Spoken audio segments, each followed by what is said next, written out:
Okay, one of the questions I get asked the most is what do you use for your nesting box when the Gilas are ready to lay their eggs?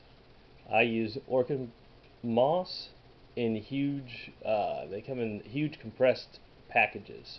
I get them from an orchid farm, $50 a bale, and so I can use as much as I want. Usually 2 bales does me for the entire year. But what you want is this to be damp, but you don't want to be able to wring any water out of it. Just want it damp enough to where it's just moist to the touch. And every couple days I'll come in, check for eggs, and then kind of refresh this by stirring it up as I check for eggs and check the water bowl. I just keep a little bit of water in there at the time. Always a hide box.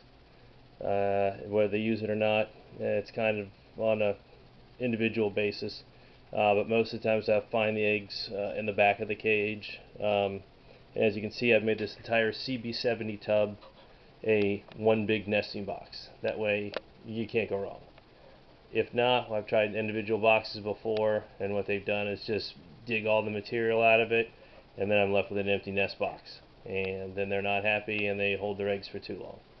So this is what I use. You can buy this orchid moss. You can buy sphagnum moss at Home Depot. It's a lot more expensive if you buy it there rather than buy it in a big bale, compressed bale. Also, you want to make sure that there's absolutely no type of pesticides or any kind of miracle grow or anything that's been put inside the moss to help growth of plants that it would normally be used on. The stuff that I get is all natural, and that way there's no chance of eggs being poisoned or anything like that.